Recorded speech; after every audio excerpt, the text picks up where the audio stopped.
নমস্কার নমস্কার নমস্কার নমস্কার নমস্কার নমস্কার নমস্কার নমস্কার নমস্কার নমস্কার আপনাদের সবাইকে সবাইকে সবাইকে নমস্কার, সবাইকে অজস্র শুভ কামনা জানাচ্ছি, সবাইকে স্বাগত জানাচ্ছি আজকের এই শরণাগত অনুষ্ঠানে এবং সবাইকে শুভ সকাল জানাচ্ছি।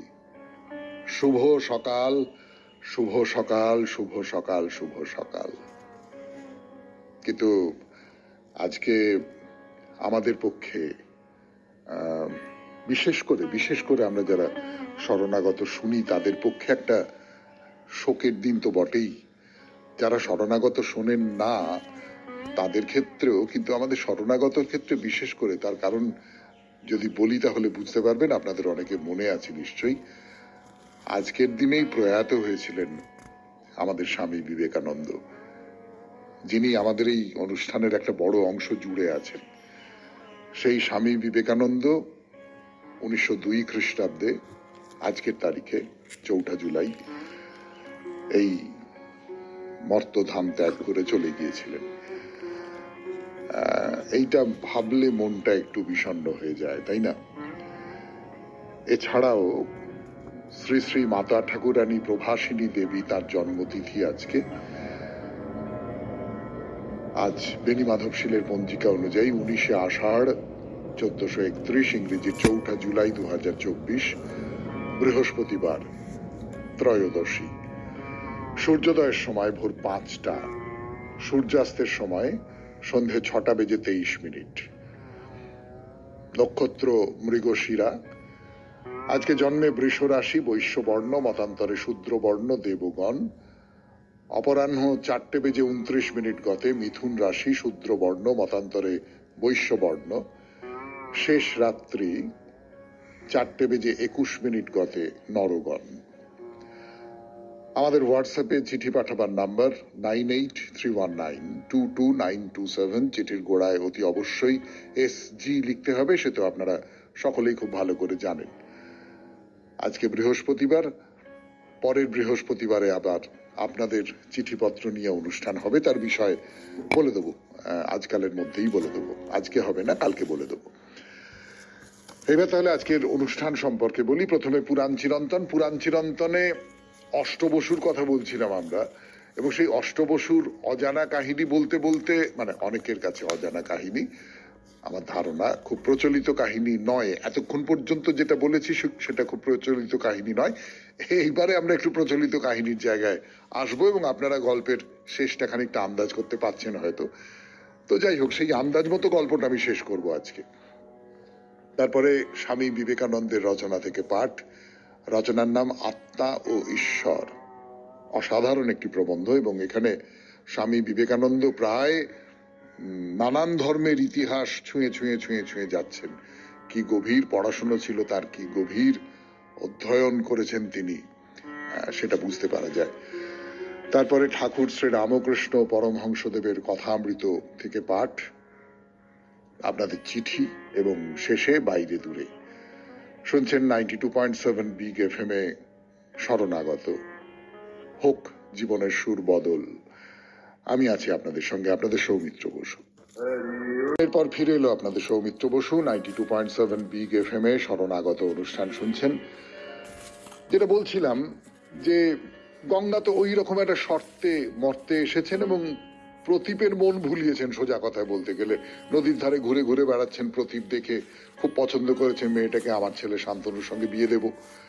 তো গঙ্গা চলে এসেছেন দিব্যি তার অনুবর্তী হয়ে, কিন্তু একটা শর্ত দিয়েছেন। সেই শর্তটা হচ্ছে যে আমি যা বলবো তাই শুনতে হবে, বিয়ের পরে আমার কোনো কথা অমান্য করা যাবে না।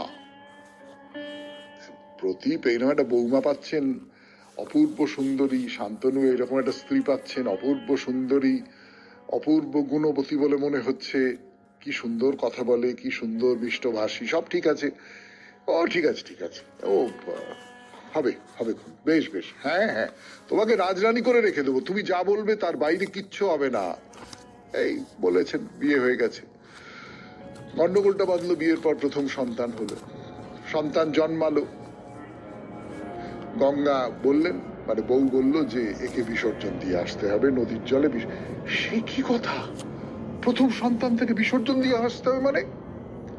কিন্তু আপনারা এর কারণটা তো বুঝতে পারছেন। কারণটা তো খুব সহজ, যে এই যে অষ্টবসুর প্রথম বসু জন্মালেন, গঙ্গা তো বলেছিলেন তোমরা আমার গর্ভে জন্মাবে। এই প্রথম বসু জন্মালেন, এইবার তাকে নদীতে বিসর্জন দেওয়া হলো, তার নরজন্ম শেষ হয়ে গেল। এমনি করে যে অষ্টবসু 8টি সন্তান তারা জন্মালো, তাহলে বশিষ্ঠ দেবের যে অভিশাপ সেইটা খুব একটা ফললো না। মানে বশিষ্ঠ দেবের অভিশাপ মতে এরা এলো পৃথিবীতে, কিন্তু এসেই মরে গেল। ফলে মর্ত পৃথিবীর যে দুঃখ কষ্ট ভোগ করা, যেটা বশিষ্ঠ দেবের অভিশাপ ছিল, এবং তার নিজেরও পরে একটু মনে হয়েছিল যে না, একটু গুরুদণ্ড দিয়ে দেওয়া হয়েছে, দৌ এই কষ্টটা একটু ভোগ করুক স্ত্রৈণ বলে, তার বাইরে অন্যরা 1 বছর কষ্ট ভোগ করবে। তা গঙ্গা বলে না, 1 বছরও করতে হবে না, এই যাও, চলে যাও। তো যাই হোক, গঙ্গা তো এরকম একটা শর্ত দিয়েছেন। ফলে শান্তনু দেখেও একটু বললেন না না, বলা যাবে না, যদি রেগে চলে যায়, গঙ্গা শর্ত ছিল তাই, তাহলে আমি কিন্তু তখনই চলে যাব। ফলে গঙ্গা তার প্রথম সন্তানকে নদীতে বিসর্জন দিয়ে এলেন। একের পর এক সন্তান জন্মাচ্ছে আর তাদের নদীতে বিসর্জন দিয়ে আসা হচ্ছে। প্রত্যেকবার শান্তনু লুকিয়ে লুকিয়ে লুকিয়ে লুকিয়ে গঙ্গার পেছনে পেছনে যান এবং দেখেন যে গঙ্গা অবলীলাক্রমে অম্লান মুখে তার স্ত্রী তাদের সন্তানকে নদীর জলে বিসর্জন দিয়ে ফিরে আসছে। তিনি তো গল্পটা জানেন না, বা জানলেও কি হতো আমি জানি না। শান্তনুর মন কোমল থাকতেই পারতো, শান্তনুরই তো সন্তান, তারা যাই অষ্টবসু হোক আর যাই হোক। তো শান্তনুর তো এই দেখে দুঃখে তার বুক ফেটে যায়, কিন্তু ভয়ে কিছু বলতে পারেন না। যদি গঙ্গা ফিরে চলে যায়, তার স্ত্রী ফিরে চলে যান। 92.7 বিগ FM এ শরণাগত অনুষ্ঠানে শুনছেন পুরাণ চিরন্তন। আমি আছি আপনাদের সঙ্গে, আপনাদের সৌমিত্র বসু। ফিরে আসছি এই গল্পের শেষটুকু বলবার জন্য গানের পর। এরপর এক সন্তানকে বিসর্জন দিয়ে আসছে শান্তনুর স্ত্রী। শান্তনু ভয়ে কিছু বলতে পারছেন না, যে এরপরে যদি এই নিয়ে আপত্তি টাপত্তি করতে গেলে যদি স্ত্রী ঘর ছেড়ে চলে যায়, সেই রকমই তো শর্ত ছিল। এইবারে অষ্টম পুত্র এলো, সেই যার অনেকদিন মর্তে থাকার কথা। এবারেও গঙ্গা একইভাবে সন্তানের জন্মের পরেই তাকে নিয়ে চললেন নদীর ধারে। জলে ফেলতে যাচ্ছেন, এমন সময় শান্তনু আর থাকতে পারলেন না, সামনে এগিয়ে এলেন, গঙ্গার হাত চেপে ধরে বললেন, কি করছো তুমি? এইভাবে তো আমার 7 ছেলেকে তুমি আমার চোখের সামনে জলে বিসর্জন দিয়েছো। আমি কিচ্ছু বলিনি, সমস্ত কষ্টটা বুকের মধ্যে চেপে রেখেছি। এটা আমার অষ্টম পুত্র, একে বিসর্জন দিও না, দয়া করে একে বাঁচতে দাও, নইলে বংশ রক্ষা করাই তো দুষ্কর হবে। গঙ্গা ধীরে ধীরে মুখ ফিরিয়ে তাকালেন, বললেন যে রাজা, আমার কোনো কাজে প্রশ্ন করা যাবে না, এই শর্তেই আমি এখানে এসেছি, এই শর্তেই আমি তোমাকে বিয়ে করেছি। আজ তুমি শর্ত ভঙ্গ করেছো রাজা, এবার তো আমার চলে যাওয়া ছাড়া আর কোনো উপায় নেই। না না না না, তুমি কেন যাবে? আমি তো এতদিন তোমায় কিছু বলিনি, এইটুকু তুমি মেনে নাও, ফিরে চলো, ফিরে চলো, ছেলেকে মানুষ করে তোলো, ফিরে চলো তুমি। না, তা কিছুতেই সম্ভব নয়, আমি আর রাজগৃহে ফিরে যাব না। বেশ, তাই হোক, তাহলে যাবার আগে অন্তত ছেলেটিকে আমার কাছে দিয়ে যাও।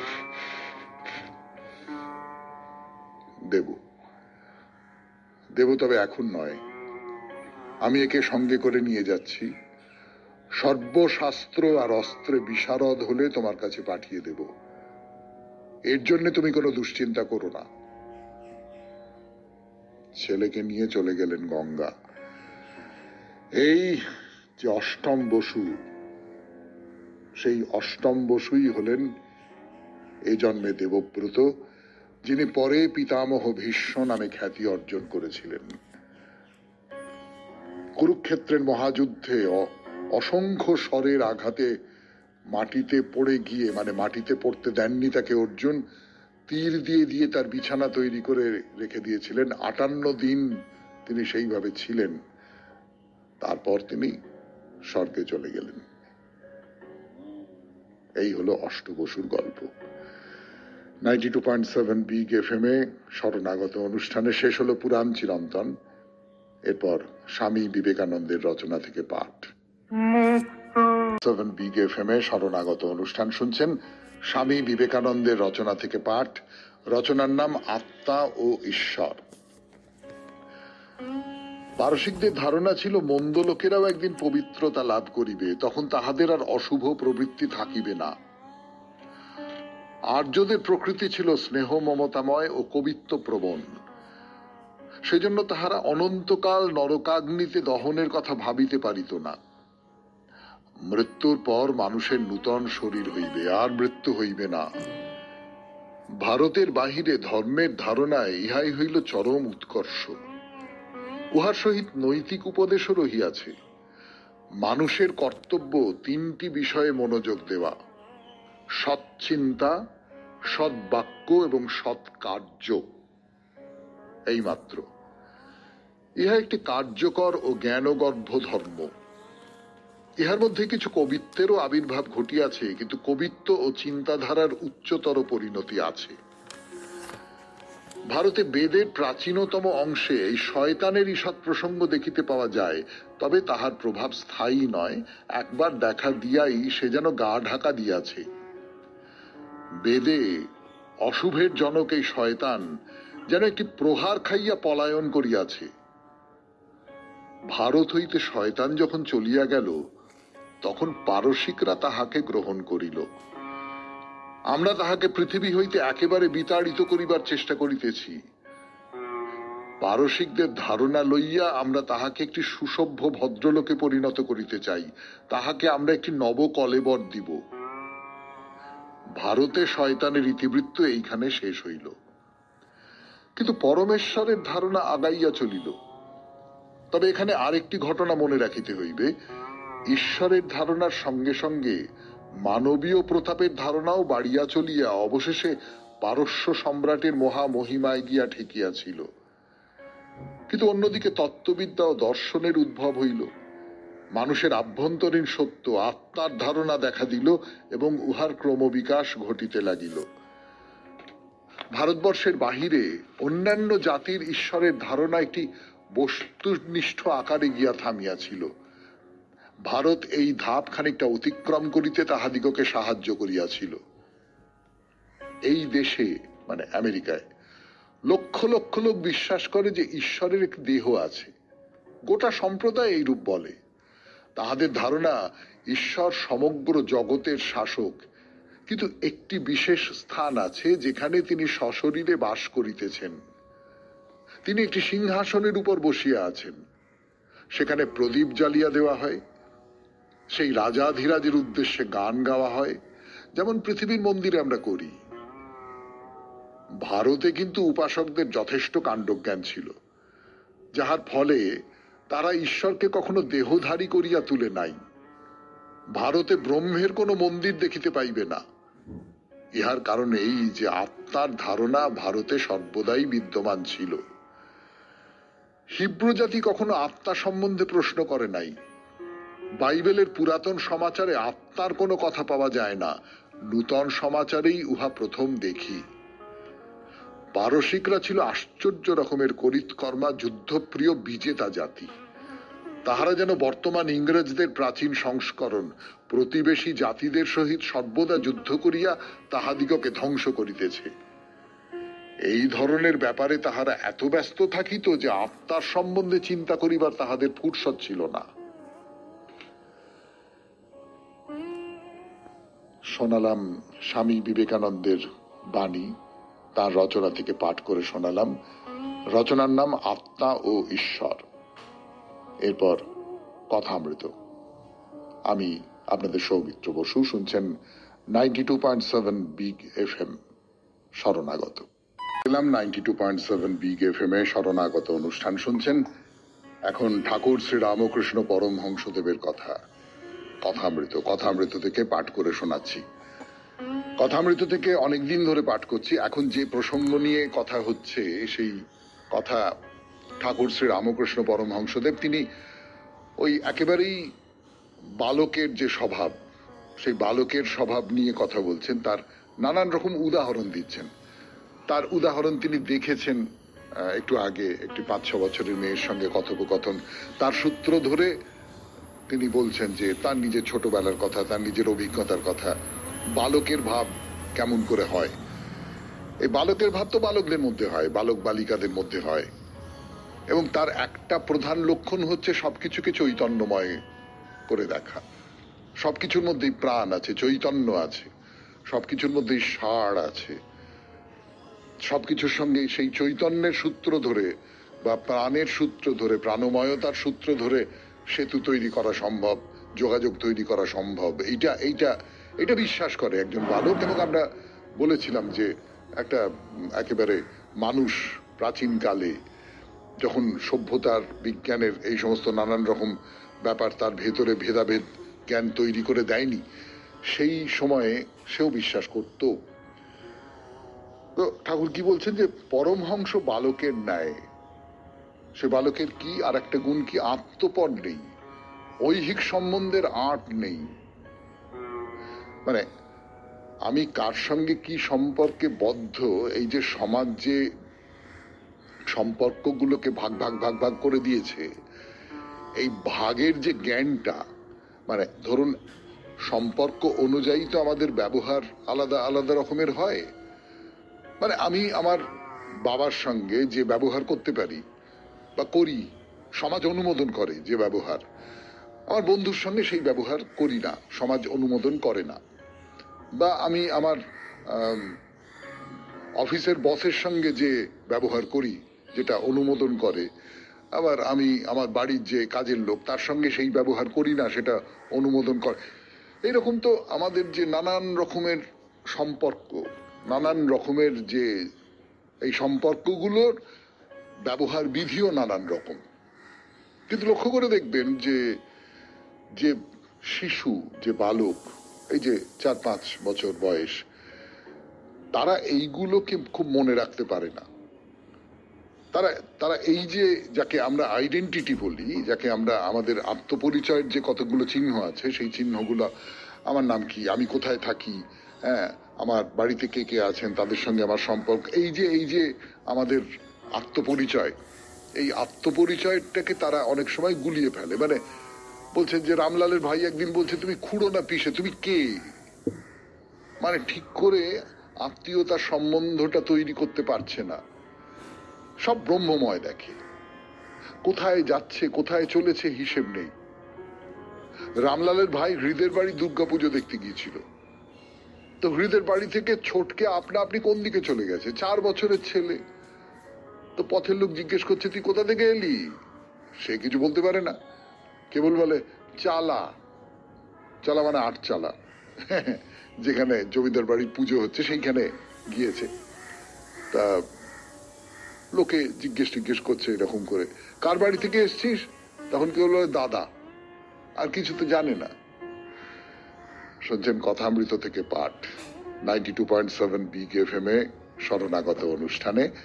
আমি আছি আপনাদের সঙ্গে, আপনাদের সৌমিত্র বসু। ফিরে আসছি গানের পর। সমাজ কতকগুলো ব্যাপার তৈরি করে দিয়েছে, আমাদের আচার ব্যবহারের কতকগুলো তরিকা তৈরি করে দিয়েছে, আমাদের সম্পর্কের কতকগুলো বিন্যাস তৈরি করে দিয়েছে। আমাদের দেখবেন বাচ্চাদের অনেক সময় জিজ্ঞেস করে, কোথায় থাকো, বাড়ি কোথায়, সে বলতে পারে না, ভুলভাল বলে। হয়তো বললো বাঁকা যতীন, বাঁকা যতীন, তারপর সেখানে কোথায়, বাড়ির ঠিকানা কি, বলতে পারে না। এই যে সমাজ নির্দিষ্ট কতকগুলো আত্মপরিচয়ের জায়গা, সেই আত্মপরিচয়ের জায়গাগুলো বালক স্বভাবের ক্ষেত্রে থাকে না।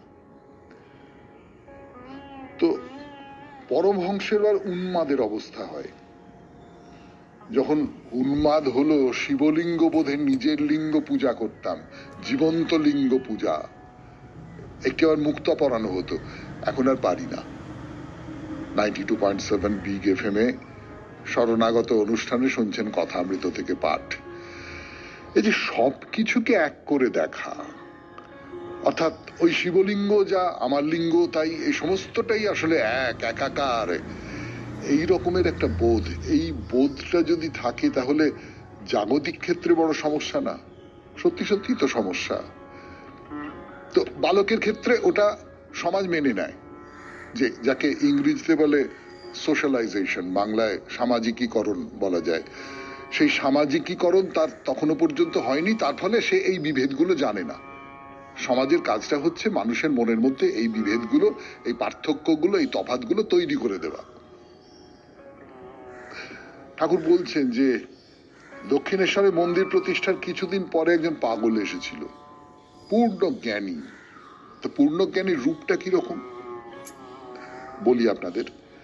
ছেঁড়া জুতো, হাতে কঞ্চি, এক হাতে একটি ভাঁড় আম চারা, গঙ্গায় ডুব দিয়ে উঠে কোনো সন্দেহ আহ্নিক নেই, হোঁচড়ে কি ছিল তাই খেলো, তারপর কালীঘরে গিয়ে স্তব করতে লাগলো। মন্দির কেঁপে গিয়েছিল। এ তো পাগল, আমরা তো পাগলই বলবো একে। এই যে রাস্তায় ঘাটে যে পাগলেরা ঘুরে বেড়ায়, সেই রকম একজন পাগল। তার জামা জুতোর কোনো ঠিক নেই, কোনো কিছুরই কোনো ঠিক নেই, সে কি করছে, কখন কি করছে না করছে ঠিক নেই, কিন্তু কালীঘরে গিয়ে স্তব করেছিল এবং গোটা কালীঘর একেবারে কেঁপে উঠেছিল। এমন তার গলার আওয়াজ, গলার আওয়াজটা বড় কথা নয়, এই গলার আওয়াজটা জোরে হয় কি করে? ভেতরকার তীব্র একটা আকুতি থেকে, তো ভেতরকার তীব্র একটা আবেগ থেকে এই গলার আওয়াজটা। মানে আপনি যখন মাকে ওই রকম করে ডাকতে পারেন, মা বলে চিৎকার করে ডাকতে পারেন, তখন তার যে সেটা তো চারপাশে একেবারে কাঁপিয়ে দিতে পারে, সেই রকম করে কাঁপিয়ে দিয়েছিল। তো অতিথিশালায় এরা তাকে ভাত দেয়নি। ঠিক আছে, ভাত দেয়নি, পাতা কুড়িয়ে খেতে লাগলো। ওই কুকুরগুলো খাচ্ছে, তার সঙ্গে মিলে তাদের মধ্যে বসে পাতা কুড়িয়ে খেতে লাগলো। মাঝে মাঝে কুকুরগুলোকে সরিয়ে নিজে খেতে লাগলো। কুকুরগুলো কিছু বলেনি। তা হলধারী পিছু পিছু যাচ্ছে আর জিজ্ঞেস করছে, তুমি কে, তুমি কে, তুমি কে, তুমি কি পূর্ণজ্ঞানী, পূর্ণজ্ঞানী তুমি? তখন সে বলেছিল, আমি পূর্ণজ্ঞানী। চুপ চুপ। পূর্ণজ্ঞান মানে কি? তাহলে কোনো ভেদাভেদ থাকে না, লজ্জা, ঘৃণা, ভয়। কুকুর কামড়ে দিতে পারে না, কুকুরের সঙ্গে ভাগ করে ভাত খাবো, কল্পনা করতে পারেন আপনারা? না, তার কিছু যায় আসে না, কিছু যায় আসে না, কোনো লজ্জা নেই তার। এই সমস্ত কিছু, এই যে পাশ যেগুলো, লজ্জা একটা পাশ, একটা বন্ধন, ঘৃণা একটা বন্ধন, ভয় একটা বন্ধন, এগুলো তার কিছু নেই। কথামৃত থেকে পাঠ শুনছেন 92.7 বিগ এফএম এ শরণাগত অনুষ্ঠানে। আমি আপনাদের সৌমিত্র বসু। ফিরে আসছি, একটু গান শুনে নি। যে কথাগুলো শুনলেন হলধারীর কাছ থেকে ঠাকুর শ্রী রামকৃষ্ণ পরমহংসদেব, এই পূর্ণ জ্ঞানীর এক বিবরণ। সে নিজেকে পূর্ণ জ্ঞানী বলছে এবং তার এই রকম দশা। তো ঠাকুর বলছেন, আমার বুকের মধ্যে গুড়গুড় গুড়গুড় করে উঠলো। আমি হৃদয়কে জড়িয়ে ধরলুম, বললুম, মা, মাকে বললুম যে আমারও কি তবে এই অবস্থা হবে? এটা হচ্ছে কথা। আমার কাছে পূর্ণ জ্ঞানী, যিনি সাধক তার কাছে পূর্ণ জ্ঞানী, ঠাকুরের কাছে পূর্ণ জ্ঞানী। কিন্তু আমি, আপনি, আমরা যারা সংসারী লোক, এমনি লোক, তাদের কাছে কি? তাদের কাছে এই লোকটা একটা বদ্ধ পাগল, একেবারে কোনো কিছুর কোনো ঠিক নেই, পাগল। তো যখন সেই পাগল চলে গেল, হলধারী অনেকখানি সঙ্গে গিয়েছিল। ফটক পার হয়ে হলধারীকে বলেছিল, তোকে আর কি বলবো, এই ডোবার জল আর গঙ্গা জলে যখন কোনো ভেদ বুদ্ধি থাকবে না, তখন জানবি পূর্ণ জ্ঞান হয়েছে। তারপর হন হন হন হন করে চলে গেল। ডোবার জল আর গঙ্গার জল, এর মধ্যে কোনো ভেদ থাকবে না। এই যে রাস্তার ময়লা আর বাড়িতে রেফ্রিজারেটর থেকে বার করা ভালো খাবার, এ দুয়ের মধ্যে কোনো ভেদ থাকবে না। ঈশ্বরের মূর্তি আর রাস্তার কুকুর, এ দুয়ের মধ্যে কোনো ভেদ থাকবে না। কোনো কিছুর মধ্যে কোনো ভেদ থাকবে না, তখনই বুঝবে তুমি পূর্ণ জ্ঞানী। কেন ভেদ না থাকলে পূর্ণ জ্ঞানী কেন? তার কারণ সবকিছুই তো এক। আপনি যদি বিজ্ঞানের দৃষ্টিতেও দেখেন তাহলে সবকিছুর মধ্যেই কতগুলো মৌল জিনিসপত্র রয়েছে, তাদের তাদের যেভাবে তাদের সাজানো আছে তাদের ভেতরে, সেই অনুযায়ী তারা তাদের তফাৎ হয়ে গেছে। তারপরে কোনো কিছুকে মানুষ গ্রহণ করেছে, তাকে মর্যাদা দিয়েছে, কোনো কিছুকে মানুষ গ্রহণ করেনি, তাকে মর্যাদা দেয়নি, সেই অনুযায়ী তো তফাৎ তৈরি হয়। অর্থাৎ নেমন্তন্ন বাড়িতে আমি পোলাও কালিয়া এই সমস্ত খাচ্ছি, সেইটাকে মানুষ মর্যাদা দিয়েছে, আমরা বলি ওহ কি দারুণ খেলাম। আর সেই পোলাও কালিয়াটাই যখন রাস্তায় ফেলে দেওয়া হলো, কুকুর খাচ্ছে, তখন সেটা আমার কাছে একটা ঘৃণার বস্তু, এই বাবা ছি ছি ছি ছি ছি। এই সমস্তটা তো মানুষ তৈরি করেছে না। আজকের মতো শেষ হলো কথামৃত 92.7 বিগ এফএম এ শরণাগত অনুষ্ঠানে। এবার গানের পর আপনাদের চিঠিপত্র। আমি আছি আপনাদের সঙ্গে, আপনাদের সৌমিত্র বসু। তমাল মুখার্জি, ডানকুনি হাউজিং এস্টেট, ডানকুনি থেকে চিঠি লিখেছেন। সেই চিঠি পড়ে শোনাবো আপনাদের 92.7 বিগ এফএম এ শরণাগত অনুষ্ঠানে। পত্রের প্রথমে আপনাকে জানাই আমার সশ্রদ্ধ নমস্কার, আর শরণাগত পরিবারের সকলকে জানাই আমার আন্তরিক শুভেচ্ছা ও ভালোবাসা। কোনো বিষয় ভিত্তিক পত্র নয়, আমার মনের কিছু কথা আপনাকে লিখে পাঠালাম। যদি পাঠযোগ্য হয় পাঠ করবেন, সকলে শুনতে পাবেন, জানতে পারবেন আমার মনের কিছু কথা। আর যদি পাঠ না হয় তাহলেও দুঃখ নেই। আমার প্রিয় মানুষ, আমার প্রিয় বন্ধু, আমার সুখ দুঃখের সাথী, খুব কাছের মানুষ তো জানতে পারলো, তাতেই আমি খুশি হব, মনে মনে আনন্দ পাব। মানুষের জীবনের প্রতিটি দিন, প্রতিটি ক্ষণ একরকম ভাবে কাটে না। সে ব্যক্তিগত জীবন, পারিবারিক জীবন, সামাজিক জীবন যাই হোক, সর্বত্রই পরিবর্তন হতে থাকে। কখনো দিন কাটে সুখে, কখনো কাটে দুঃখে, কখনো আসে সচ্ছলতা, আবার কখনো দেখা দেয় দারিদ্র, কখনো থাকে প্রাচুর্য, তো কখনো আবার অভাব অনটন আসে। কখনো ভোগ করে সুস্থতা, কখনো আক্রান্ত হয়ে পড়ে রোগ শোকে। কখনো দেখা দেয় সুদিন, আবার কখনো আসে দুর্দিন। কখনো আসে বিজয়, আবার কখনো আসে পরাজয়। কখনো আসে সম্মান, তো আবার কখনো লাঞ্ছনা। তাই আনন্দে উচ্ছ্বসিত না হয়ে অথবা দুঃখে কখনো ভেঙে না পড়ে এগিয়ে চলার পথে ধৈর্য ধরে এগিয়ে যেতে হবে। ঈশ্বরের কৃপায়, ঠাকুরের দয়ায় পথের সব বাধা বিপত্তি দূরে সরে যাবে। হে ঠাকুর, হে ঈশ্বর, জগজ্জননী মা, আমাকে চিন্তা শক্তি দাও, এগিয়ে যাওয়ার বল দাও, বুদ্ধি দাও, জ্ঞান দাও, শ্রদ্ধা দাও, ভক্তি দাও, প্রেম দাও, ভালোবাসা দাও। নমস্কারান্তে তমাল মুখার্জি, ডানকুনি হাউজিং এস্টেট, ডানকুনি, হুগলি থেকে লিখেছেন। আপনার চিঠির মধ্যে যেটা প্রথম বলবার মতন কথা তমল বাবু, সেটা হচ্ছে যে আপনি আমাকে যে আসনে বসিয়েছেন, প্রিয় বন্ধুর আসনে, সুখ দুঃখের সাথীর আসনে, সেটা খুব গৌরবের আসন। সেই আসনটা আমি অবনত চিত্তে গ্রহণ করলাম।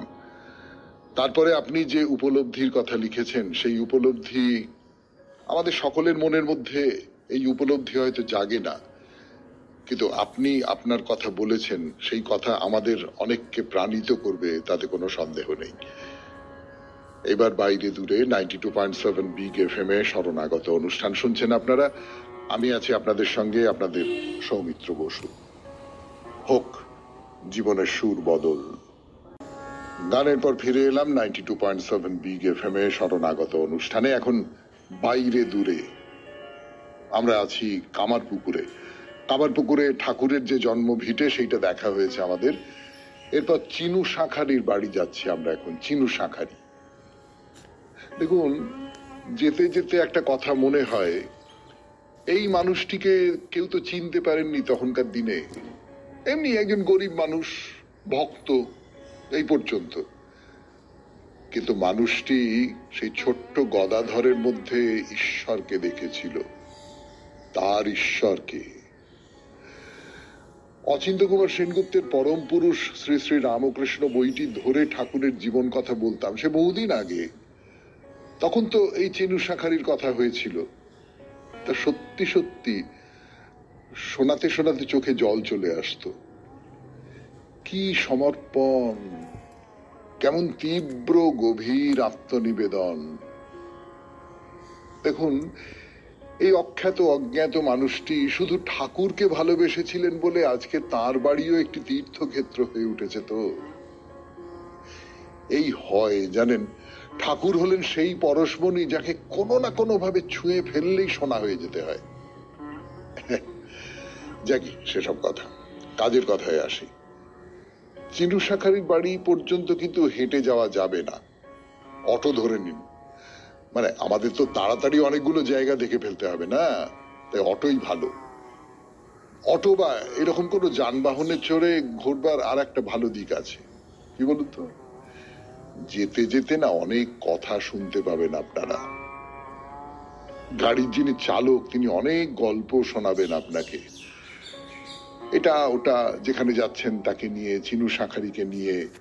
না, তার সব কথাই যে সত্যি সেটা নাও হতে পারে, কিন্তু দেখুন, মানুষ যখন কোনো একজনকে নিয়ে গল্প বানায় তখন সে তো তার মধ্যে নিজের উপলব্ধির সত্যকেও মিশিয়ে দেয়, নাকি বলুন? হ্যাঁ, চিনু শাখারির বাড়ি যাচ্ছি আমরা। যেতে যেতেই মানুষটির সম্পর্কে আরো দু একটা কথা শুনিয়ে দিই। প্রথমেই বলি, এই চিনু নামটা কোথা থেকে এলো। চিনু নামটা বলবার জন্য ফিরে আসছি 92.7 বিগ এফএম এ শরণাগত অনুষ্ঠানে। শুনছেন বাইরে দূরে, আমি আছি আপনাদের সঙ্গে, আপনাদের সৌমিত্র বসু। একটু গান শুনি। চিনু, চিনু শাখারি, এই যে চিনু নামটা এটা কোথা থেকে এলো? মানে নামটা শুনলেই মনে হয় না চিন্ময় থেকে এসেছে, চিন্ময় থেকে চিনু। তাই তো হয় আমাদের চেনা পরিচিত আত্মীয় স্বজনদের মধ্যে যদি কেউ চিন্ময় থাকেন তাকে আমরা চিনু বলে ডাকি অনেক সময়, কিন্তু না, এক্ষেত্রে নামটার উৎস অন্য। তার ভালো নাম ছিল শ্রীনিবাস। ভাবছেন তো, শ্রীনিবাস থেকে চিনু ব্যাপারটা কি? ওই যে গ্রাম্য উচ্চারণে শ্রীনিবাস হয়ে দাঁড়ালো চিনিবাস, তার থেকে চিনু। আর শাখারি মানে তো সবাই বুঝতেই পারছেন, যারা শাখের কাজকর্ম করেন আর কি। তো গায়ের মধ্যে চিনুর একটা ছোট্ট দোকান ছিল। সে দোকানে আর কি হয়, কিন্তু চিনুর মনে আসলে কোনো উচ্চাকাঙ্ক্ষা ছিল না। উচ্চাকাঙ্ক্ষা মানে আমি বলতে চাই যে আমার অনেক টাকা পয়সা হবে, বেশ কিছু টাকা পয়সা জমবে, আমি বেশ বড় লোক হব, এই সমস্ত কিছু ছিল না। ওই যেমন যেমন আসছে তেমনি তেমনি খরচ করে যাচ্ছি, এই পর্যন্ত। টাকা পয়সা নিয়ে ভাবনা চিন্তা করতে চিনুর বই গেছে, আর সে ছিল ঘোর বৈষ্ণব। তা গদাধর, গদাই কখনো কখনো তার দোকানে যেত। সেদিন চিনু শাখারির মনের অবস্থা হতো, এই যে বিদ্যাপতির পদে রাধা ছিল না, রাধার কথা বলা হচ্ছে, আজু রজনী হাম ভাগে পোহায়নু পেখলু পিয়া মুখ চান্দা। মানে আজকের রজনী আমি খুব ভাগ্যে পার করলুম, প্রিয়ার মুখচন্দ্র দেখলুম। তার সমস্ত জীবন যেন ধন্য হয়ে যেত। যে অনেক গল্প আছে, অনেক গল্প। ধরুন, হয়তো হাতে কিছু টাকা পয়সা এসেছে, চিনু কি করবেন না, সেটি খাবার নিয়ে এসে গদাইকে দিলেন, গদাইকে খাইয়ে দিলেন, আর ঠাকুরও হাসি মুখে তা গ্রহণ করতেন। তিনি যে ঈশ্বরের অবতার। এই দেখুন, এই সব কথা বলতে বলতে বলতে বলতে চলে এলাম ওই যে বাড়ির গায়ে জল জল করছে লেখা চিনু শাখারির বাড়ি। বিরাট বড় বাড়ি, বিরাট বিরাট, সে পাঁচিল ঘেরা বিশাল বড় পাকা বাড়ি। সেই গরিব শাখারির কুটিরের কোনো চিহ্ন মাত্র এখন আর খুঁজে পাওয়া যাবে না। এখন সেখানে একটা স্কুল, ফলকে নামও দেওয়া আছে, গদাধর বিদ্যা মন্দির। গদাধর, শ্রীরামকৃষ্ণ নয়, গদাধর, মানে পাঠশালা পালানো ছেলের নামে বিদ্যালয়। মজার ব্যাপার না? তো অটো এগিয়ে চলেছে, এইবারে পড়লো কামার পুকুর। না না, পুরো গ্রামটার নামই কামার পুকুর, কিন্তু যে পুকুরের নামে এই গ্রামের নাম, সেই পুকুরের নাম তো কামার পুকুর, আপনারা সকলে জানেন। এইবারে আমাদের অটো যাচ্ছে এক সাধকের ধর্মস্থানকে দেখতে, যিনি হিন্দু মুসলমানে কোনো ভেদ করতেন না, যাকে বলতে পারি আমরা সত্যিকারের মুক্ত বুদ্ধির মানুষ। কিন্তু তার কথা আজকে আর বলবার সময় নেই। আজকের মতো এখানেই শেষ করি আমাদের শরণাগত। আমাদের হোয়াটসঅ্যাপে চিঠি পাঠাবার নাম্বার 9831922927। চিঠির গোড়ায় অতি অবশ্যই SG লিখতে হবে।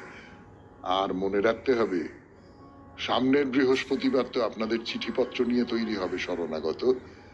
চিঠিপত্রের বিষয় হচ্ছে পৃথিবীর রং। আকাশের রঙের পরে এবারে পৃথিবীর রং। পৃথিবীতে কত রং, কত রকমের রং, তাই নিয়ে 250 শব্দের মধ্যে চিঠি সামনের মঙ্গলবার সন্ধে 6টার ভেতর আমাদের দপ্তরে পৌঁছে যাওয়া চাই। কেমন? তাহলে এবারে কবিতা। দর্পণ লইয়া তারে কি প্রশ্ন শুধাও এক মনে, হে সুন্দরী, কি সংশয় জাগে তব উদ্বিগ্ন নয়নে? নিজেরে দেখিতে চাও বাহিরে রাখিয়া আপনারে, যেন আর কারো চোখে, আর কারো জীবনের দ্বারে খুঁজিছ আপন স্থান। প্রেমের অর্ঘ্যের কোনো ত্রুটি দেখো কি মুখের কোনোখানে, তাই তব আঁখি দুটি নিজেরে কি করিছে ভর্ৎসনা। সাজায় লইয়া সর্বদেহে স্বর্গের গর্বের ধন, তবে যেতে চাও তার গেহে। জানো নাকি হে রমণী, দর্পণে যা দেখিছ তা ছায়া, পারো না রচিতে কভু তাই দিয়ে চিরস্থায়ী মায়া। তিলোত্তমা অনুপমা সুরেন্দ্রের প্রমোদ প্রাঙ্গণে, কঙ্কন ঝঙ্কারে আর নৃত্য লোল নুপুর নিক্ষণে নাচিয়া বাহিরে চলিয়া যায়। লয়ে আত্মনিবেদন গৌরবে জিনিলা শচী, ইন্দ্রলোকে নন্দন আসন। খুব ভালো থাকবেন, আনন্দে থাকবেন। নমস্কার। নমস্কার নমস্কার নমস্কার নমস্কার নমস্কার নমস্কার নমস্কার নমস্কার নমস্কার নমস্কার আপনাদের সবাইকে সবাইকে সবাইকে নমস্কার। সবাইকে অজস্র শুভ কামনা জানাচ্ছি, সবাইকে স্বাগত জানাচ্ছি আজকের এই শরণাগত অনুষ্ঠানে, এবং সবাইকে শুভ সকাল জানাচ্ছি। শুভ সকাল, শুভ সকাল, শুভ সকাল, শুভ সকাল। কিন্তু আজকে আমাদের পক্ষে বিশেষ করে আমরা যারা শরণাগত শুনি তাদের পক্ষে একটা শোকের দিন তো বটেই। যারা শরণাগত শোনেন না তাদের ক্ষেত্রেও, কিন্তু আমাদের শরণাগতর ক্ষেত্রে বিশেষ করে, তার কারণ যদি বলি তাহলে বুঝতে পারবেন, আপনাদের অনেকে মনে আছে নিশ্চয়ই। আজকের দিনেই